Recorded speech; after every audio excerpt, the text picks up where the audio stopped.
बापूजी ये बताते हैं कि उनकी जो बेहद की आत्माएं धरती पर आ गई थी। हाँ। और मृत्यु लोक में फंस गई थी और मनुष्य रूप में आ गई थी, तो उन सबको फिर से वापस ले जाने अमर लोक में, मृत्यु लोक से अमर लोक ले जाने वो आए हैं और सबको जगा रहे हैं। बेहद की आत्माएं, उनके अंदर तो बहुत लाइट है, प्रकाश है, और वो कर्म बंधन के कारण उनका अलग अलग पंथ या संप्रदाय में उनका जन्म भी होता है कर्म बंधन पूरा करने के लिए। परंतु अगर वो सत्य की खोज में है और सत्य की ओर आगे बढ़ती है, सत्य को खोज लेती है, सत्य को प्राप्त करती है, सत्य को जीती है, तो डेफिनेटली वो अपने इन सभी चीज़ों से उठकर वो अपने स्वरूप का ज्ञान प्राप्त करती है और जीवन मुक्ति को पाती है। रचयिता का मूल्य उद्देश्य कभी विनाश होता नहीं है, वो अपनी रचना को श्रेष्ठ रचना रचते हैं। पर जब वो सृष्टि में इतना खराब समय आ जाता है या वो पावर लॉस हो जाती है, तो फिर उसकी जो रचयिता है वही ड्रामा को वाइंड अप कर लेते हैं और फिर नई क्रिएशन करते हैं। अभी हर मनुष्य को अपनी ज्ञान की वो स्थिति को प्राप्त करना चाहिए जो पूर्ण ब्रह्म अवस्था है। अपना जो दिव्य स्वरूप है उसे पहचानना चाहिए, क्योंकि उसी को जानने के बाद ही आपको वो परम शांति प्राप्त होगी। उसी से आत्मा को दिव्य प्रकाश, दिव्य लाइट और दिव्य जो चीज़ वो चाहते हैं वो तभी मिलेगी जब वो पूर्ण बने।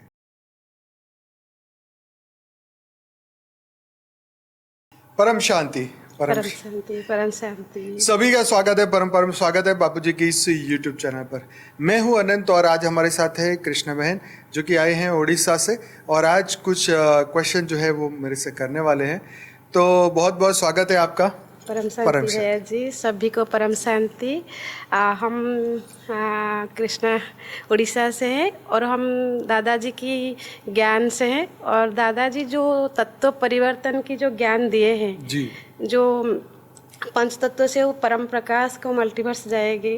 और दादाजी जो लाइफ इन मल्टीवर्स बुक लिखे हैं, वो हमारा जो उड़ीसा में एक ग्रुप बना है जी। उड़ीसा से ग्रुप में वो बुक की चर्चा हो रही है। हम सब मिलकर 30-35 आत्मा मिलकर बुक की चर्चा करते हैं।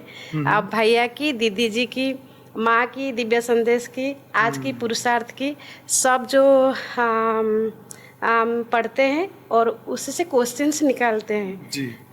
थोड़ा हम जो चर्चा करते हैं, फिर जो थोड़ा क्वेश्चंस हैं रह जाता है भैया के लिए लाए हैं। बहुत बढ़िया, ठीक है, शुरू करिए आप। ठीक है भैया।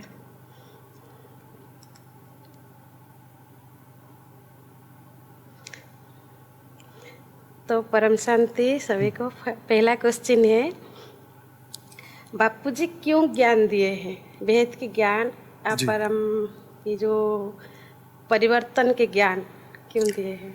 देखो, बापूजी ने ये बताया कि अब जो समय चल रहा है और ये धरती पर जो समय है, इस समय बहुत सारी दिव्य आत्माएं, बेहद की आत्माएं धरती पर आ चुकी हैं। तो इन सबको जीवन मुक्ति मिले और धरती से जीवन मृत्यु के चक्र में जो फंस गई हैं उनको इस चक्र से बाहर निकालने, और ये जो पूरा अमर लोक जो है वो मृत्यु लोक बन चुका है, इससे बाहर निकालने के लिए, उन सभी दिव्य आत्माओं को जगाने के लिए बापूजी जो है ये बेहद का परम ज्ञान दिए हैं, और वो बेहद की आत्माओं के लिए ये पूरा ज्ञान दिए हैं। बहुत अच्छा। नेक्स्ट, क्या अभी कल की अवतार होगा?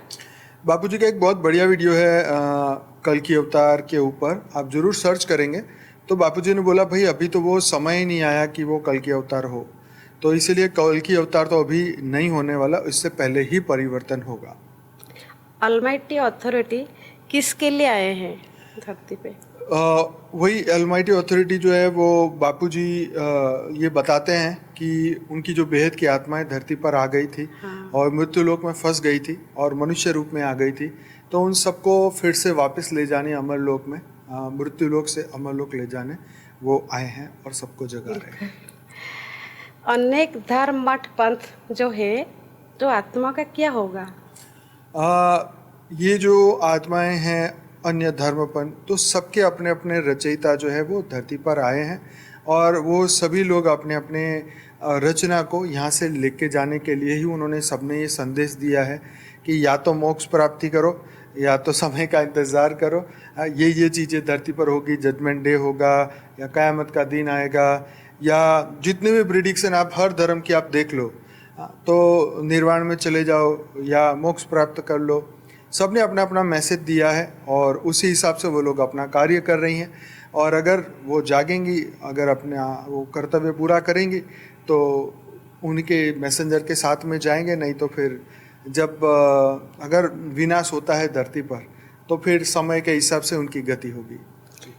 क्या वो आत्माएं ऑलमाइटी अथॉरिटी को जान पाएंगे? नहीं, उन आत्माओं का इतना आत्मा में वो पावर है नहीं ज्ञान समझने की, इसलिए वो आत्माएं नहीं जान पाएंगी। सभी आत्मा अभी क्या चाहते हैं? देखो, सभी आत्माओं की अपनी अपनी अपनी फ्री विल है। किसी को धरती पर ही अभी स्वर्ग बनाना है, कईयों को धरती पर स्वर्ग बनाना है, कईयों को अपना जीवन बढ़िया तरीके से जीना है। जैसी आत्मा है ऐसा उनका ज्ञान है, और उसी ज्ञान और अज्ञान के आधार पर वो अपनी फ्री विल से वो तय करती है कि अभी धरती पे आखिर हमें करना क्या है। जी। नई दुनिया कैसे होगा? नई दुनिया, जैसे बापूजी बताते हैं कि ये पूरा मल्टीवर्स बदलेगा और नई दुनिया बहुत ही अच्छी होगी जिसकी आप कल्पना भी नहीं कर सकते। बापूजी ने 2016 के वीडियो में फ्यूचर न्यू वर्ल्ड के बारे में बताया था। मैं चाहूँगा कि अगर आप वो वीडियो देखेंगे तो आपको बापूजी के द्वारा ही बहुत अच्छा ज्ञान मिलेगा। मुक्ति में कौन सी आत्मा जाएगी?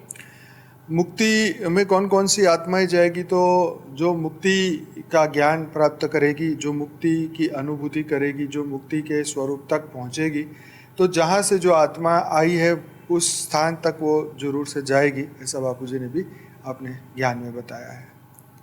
भैया जी, जो अनेक धर्म मठ संत पंथ जो है वो सनातन धर्म को क्यों नहीं मानते हैं? आपका जैसे क्वेश्चन है कि अनेक धर्म मत और पंथ वाले सनातन को क्यों नहीं मानते? तो जो आत्मा में जो रिकॉर्डिंग होती है वो मनुष्य या वो आत्मा उसी को ही मानती है। ऐसा जरूरी नहीं है कि हम हर धर्म की आत्मा को एक समान समझे, परंतु आत्मा में तो बहुत जो वेद की आत्मा है उनके अंदर तो बहुत लाइट है, प्रकाश है, और वो कर्म बंधन के कारण उनका अलग अलग पंथ या संप्रदाय में उनका जन्म भी होता है कर्म बंधन पूरा करने के लिए। परंतु अगर वो सत्य की खोज में है और सत्य की ओर आगे बढ़ती है, सत्य को खोज लेती है, सत्य को प्राप्त करती है, सत्य को जीती है, तो डेफिनेटली वो अपने इन सभी चीज़ों से उठकर वो अपने स्वरूप का ज्ञान प्राप्त करती है और जीवन मुक्ति को पाती है। क्या उनका भगवान अलग है? ऐसा है कि भगवान तो सबके एक ही है, परंतु सभी लोग अपने अपने अलग अलग रचयिता से बन के आए हैं। जैसे हम कहें कि भी हमारी पीढ़ी में 50 हमारे दादा परदादा पर दादा है, तो उसमें से हमारा बाप कौन? तो हमारा बाप वही है कि जो जिसने हमें जन्म दिया, राइट। हमारी पीढ़ी में हमारे दादा परदादा बहुत होंगे, वही बार बार कर्म बंधन के अधीन होके फिर हम उनसे जन्म लेंगे, हम उनसे बिछड़ जाएंगे। परंतु जो मेन बाप है उनको वो जानने के लिए उनके अंदर वो ताकत होनी चाहिए। बाकी भगवान तो एक ही है, परंतु आज सबने अपने अपने भगवान बना लिए हैं क्योंकि अब उनका ज्ञान और अज्ञान उसके लिए जवाबदार है। यदि है उनका भगवान क्या चाहते हैं? तो भगवान वास्तव में क्या चाहते हैं? तो भगवान यही चाहते हैं कि मेरी जो रचना है हमेशा आनंद में रहे, सुखी रहे, और सबके लिए उन्होंने रचना आनंद के लिए की है। तो रचना का जो मूल उद्देश्य होता है वो आनंद की प्राप्ति ही होता है। तो भगवान यही चाहते हैं कि उनकी रचना आनंद में रहे और आनंद में ही अपने मूल स्वरूप में रहे, क्योंकि निराकारी रूप में वो बहुत पावर में थे, परंतु जब वो आकारी और साकारी बने, मतलब 5 तत्वों में, तो उनका बहुत सारा पावर डाउन हो गया। तो परमात्मा वही चाहते हैं कि वो अपने स्वरूप का उनको ज्ञान हो और वो जीवन मुक्ति को पाए। क्या ये ऊपर बैठकर लड़ाई झगड़ा देख रहे हैं? बिल्कुल, ये सृष्टि के ऊपर जो है ये लड़ाई झगड़ा तो जो हो रहा है धरती पर, उनको ऊपर बैठ के देखना ही पड़ेगा। सीधी सी बात है, चाहे ऊपर हो चाहे नीचे हो, जो दुनिया में हो रहा है सबको साक्षी बनना ही पड़ता है। तो बिल्कुल ऊपर से बैठ के सब धरती का नाटक देख रहे हैं। रचना को सुधरेंगे नहीं? अपनी रचना को सुधारने का तो वो ट्राई करते हैं, लेकिन फिर भी जो फ्री विल का गोली दे दिया है भगवान ने सबको, उसके कारण वो हो सकता है सुधरे या ना सुधरे, ये भी उन्हीं के ऊपर है। भगवान तो इसमें ना बीच में पड़ेंगे ना कुछ करेंगे। जब परिवर्तन होगा उनका रचना का क्या होगा? परिवर्तन होगा तो जो रचयिता है वो अपनी रचनाओं को, अपनी आत्माओं को अपने अपने साथ लेके जाएंगे। और जैसे आगे क्वेश्चन है, क्या वे अपने रचयिता में विलीन हो जाएंगे? हाँ। तो वो उनके रचयिता के ऊपर डिपेंड करता है कि आखिर में वो चाहते क्या हैं। आत्मा को कब ये राज आत्मा कब ये राज जानेंगे? आत्मा इस रहस्य को कब जानेगी? हाँ। तो आत्मा ये रहस्य कब जानेगी? तो ज्ञानी होगी तो बहुत पहले जान जाएगी, और अगर वो अज्ञान भाव में है तो शायद वो ना भी जान पाए। अभी जो लड़ाई झगड़ा चल रहा है, इसका जिम्मेदार कौन है? ये देखो, लड़ाई झगड़ा उसके जिम्मेदार तो हर आत्मा खुद ही है, उसमें भगवान का तो कोई हाथ नहीं है। कर्म। सबने अपनी खुद की बुद्धि से तय किया है कि हमने लड़ना है, हमने झगड़ना है। अगर सब शांति में रहना चाहें तो लड़ाई झगड़ा हो ही नहीं। तो ये अशांति का मूल कारण क्या है? सबके अपने अपने दिमाग, किसी का दिमाग कुछ कहता है, किसी का कुछ कहता है, और इसी के लिए झगड़े हो जाते हैं। उनका रचयिता का मूल उद्देश्य क्या है? सारी दुनिया का विनाश? रचयिता का मूल्य उद्देश्य कभी विनाश होता नहीं है। वो अपनी रचना को श्रेष्ठ रचना रचते हैं, पर जब वो सृष्टि में इतना खराब समय आ जाता है या वो पावर लॉस हो जाती है, तो फिर उसकी जो रचयिता है वही ड्रामा को वाइंड अप कर लेते हैं और फिर नई क्रिएशन करते हैं। यदि उनका रचयिता का उद्देश्य विनाश करना है तो उनका क्या होगा? क्या वो बच पाएंगे? रचयिता अगर विनाश करना चाहेंगे तो फिर तो कोई बचने का सवाल ही नहीं है। फिर वो कैसे बचेंगे? फिर तो नहीं बच सकते। जब काल अग्नि आएगी तो उसके सामने कोई नहीं बच सकता है। अभी सारी आत्मा को क्या करना चाहिए? अभी हर मनुष्य को अपनी ज्ञान की वो स्थिति को प्राप्त करना चाहिए जो पूर्ण ब्रह्म अवस्था है। अपना जो दिव्य स्वरूप है उसे पहचानना चाहिए, क्योंकि उसी को जानने के बाद ही आपको वो परम शांति प्राप्त होगी। उसी से आत्मा को दिव्य प्रकाश, दिव्य लाइट और दिव्य जो चीज़ वो चाहते हैं वो तभी मिलेगी जब वो पूर्ण बने। जैसे हम स्थूल जगत के अंदर जब कोई पढ़ाई कर रहे हैं तो हमें क्या चाहिए कि हमें डिग्री चाहिए, तो हम पढ़ते रहते हैं। तो ऐसे ही ये स्टडी है, ये पढ़ाई है, और उसके बाद जब आपको डिग्री मिल जाती है, आप अनुभवी मूर्त बन जाते हैं, तब जाके आपको लगता है नहीं, अपने जो पुरुषार्थ किया वो पूरा हुआ। ऐसे ही हर आत्मा को अपने अपूर्ण जो स्वरूप है उसको पूर्ण करने की कोशिश करनी चाहिए। अपने अज्ञान को खत्म करके ज्ञान स्वरूप को प्राप्त करने की कोशिश करनी चाहिए। भैया, क्या अल्लाह है, जिस्सू है, वो तो क्या कर रहे हैं? लड़ाई झगड़ा जो हो रहा है क्या? हाँ, वो क्या कर रहे हैं? बिल्कुल। ये आज जो भी हम देख रहे हैं अन्य संप्रदायों के अंदर, अन्य धर्मों के अंदर, उनके रचयिता तो है, तो वो क्या कर रहे हैं? तो भाई वो भी उन्होंने लड़ाई झगड़ों का तो ज्ञान दिया नहीं है, पर आज का जो मनुष्य जो तमो प्रधान हो चुका है, तो तमो प्रधान आत्माएं ऑटोमेटिकली लड़ाई के बिना उनको भी शांति नहीं मिलती। तो वो उनका कार्य अलग था और आज समय अलग है, उस वक्त का समय अलग है। तो सब रचयिता तो है, तो वो अपना अपना सब कार्य कर रहे हैं जी। भाई, उनकी आत्मा का पावर लॉस हो गया। पावर लॉस तो उनकी रचना का हुआ है, उनका भी हुआ है, क्योंकि इस धरती पर जो भी आते हैं, अवतार भी आते हैं, तो धरती पे कुछ कार्य करके वो भी फेल हो जाता है, क्योंकि धरती का वायुमंडल इतना खराब हो जाता है, तो उसकी असर आने वाले हर एक व्यक्ति, अवतार और सभी आत्माओं पर उसकी असर पड़ती है। यस। क्या रचना को वो सुधरेंगे नहीं? रचना को सुधारने के लिए तो उनको वो ज्ञान देना चाहिए, और वो ज्ञान अगर दें और वो लोग उसका फॉलो करें तो डेफिनेटली सुधर सकते हैं। परंतु ये भी उनकी फ्री विल के ऊपर ही है कि आज के मनुष्य चाहेंगे क्या। तो उनको रचना को कौन सजा देंगे? हर एक आत्मा को कलेक्टिव कर्म के हिसाब से धरती पर सजा मिलती है। हर आत्मा को अपने कर्मों के हिसाब से सजा मिलती है।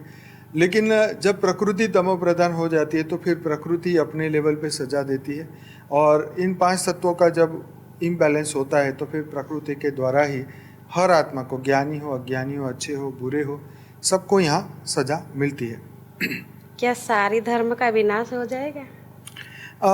सारे धर्मों का विनाश हो जाएगा तो सबसे पहली बात तो यही है कि एक ही धर्म था, वो था सनातन, और आखिर में वही रहने वाला है, क्योंकि बाकी तो सब विजिटर हैं, वो आए हैं। और जब उनका, जैसे बहुत सारी सिविलाइजेशन आई थी और आज भी चली गई, जैसे पिरामिड में रहने वाले, जो पिरामिड बनाने वाले जो थे, पिरामिड में जो अंदर लिखा हुआ है वो लोग आए थे, उन्होंने अपना मैसेज लिखा, उन्होंने अपने भाषा में लिखा, लेकिन आज कोई भी व्यक्ति उनका नहीं बचा है तो वो भाषा को पढ़ सके, डिकोड कर सके, क्यों वो फोटो बनाए, क्यों चिन्ह बनाए, क्यों एलियंस बनाए, क्यों यूएफओ बनाए, बहुत कुछ वहाँ बना हुआ है। तो ऐसी एक नहीं, हजारों सिविलाइजेशन आई है और वो हजारों सिविलाइजेशन समय के साथ चली गई है। तो ये धरती पर जो आज के मनुष्य हैं वो भी आज जो दिख रहे हैं वो कल नहीं रहने वाले, सब बदलने वाला है। भैया, सनातन धर्म क्यों श्रेष्ठ है और वो सृष्टि का आधार है, ये थोड़ा विस्तार से बताइए। देखो, सनातन धर्म इसलिए श्रेष्ठ है क्योंकि सनातन ने ही सबको जीवन दिया है।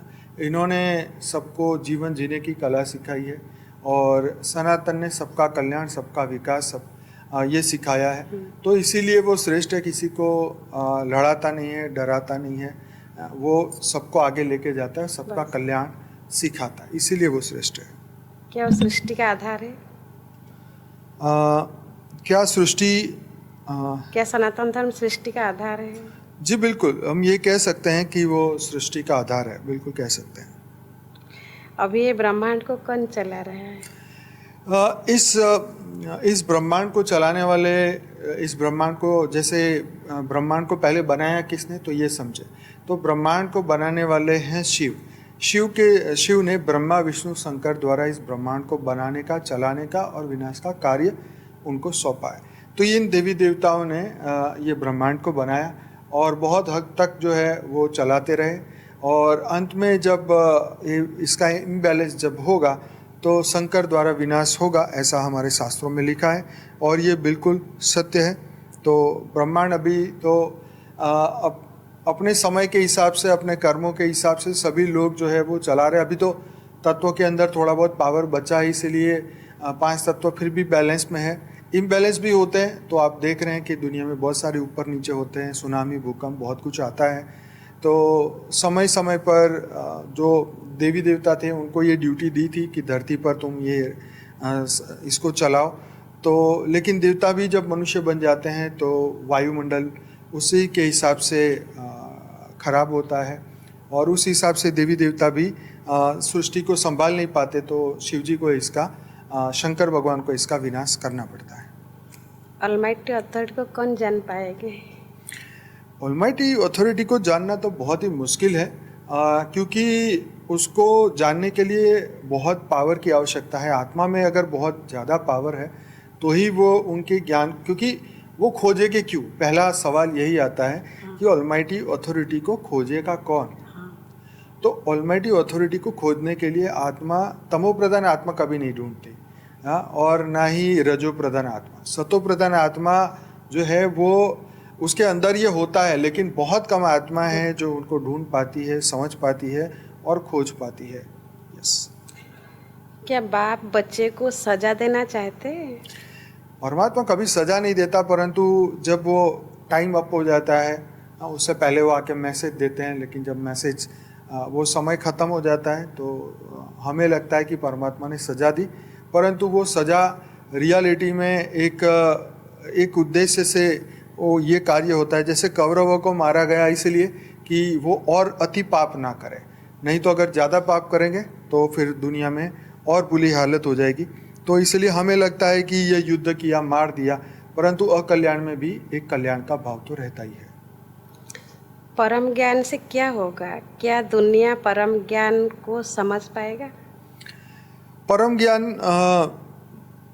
ज्ञान ही अंतिम ज्ञान है, जो परम सत्य ज्ञान है, और क्या दुनिया परम ज्ञान को समझ पाएगी? तो दुनिया के पास अगर कितना समय रहता है इस ज्ञान तक पहुंचने के लिए, क्योंकि ये जो ज्ञान है इतना विशाल ज्ञान है, इतना बड़ा ज्ञान है, इसको समझने के लिए आत्मा को बहुत पुरुषार्थ करना पड़ता है, आत्मा को पावर चाहिए ये सब चीज़ें समझने के लिए। तो ये समझ पाएगी, उन तक ये ज्ञान पहुंचेगा या नहीं पहुंचेगा ये तो समय तय करेगा, लेकिन अगर वो बेहद की आत्मा होगी तो वो एक ही शब्द पकड़ के इस ज्ञान को समझ पाएगी। तो ज्ञान सबके लिए एक समान रूप से आगे जा रहा है, परंतु कोई इसको पकड़ रहा है, कोई नहीं पकड़ रहा है। तो ये है आज का ये सब प्रश्नों का जवाब। भैया, हाँ बोलिए। एक क्वेश्चन है, आत्मा जागृत के लिए अंतिम पुरुषार्थ क्या है? आत्मा जागृति का अंतिम पुरुषार्थ यही है कि पहले आत्मा को अपने रचयिता जो परमात्मा है उनको ढूंढना पड़ेगा, उनसे कनेक्शन करना पड़ेगा, उनसे पावर लेना पड़ेगा, और फिर जब वो पावर आत्मा में आएगी तब जो है आत्मा जागृति उसका होगा। आत्मा जागृति के लिए उसको ज्ञान करना, ज्ञान, योग, सेवा, दाना, ये चारों चीज़ों में आगे बढ़ना होगा, तभी उसकी आत्मा जागृति फास्ट गति से होगी। धन्यवाद, बहुत बहुत धन्यवाद। परम शांति। परम शांति। बेहद की परम शांति सोचो, बोलो परम शांति। Join us daily for our morning live meditation, Monday to Saturday, 5:30 to 6:30 a.m. Join us daily for live meditation, 10 p.m. to 11 p.m. on YouTube Live. Subscribe now. Website www.paramshanti.org. Email us anant@paramshanti.org. Like, share, subscribe. Join today. बेहद की परम शांति सो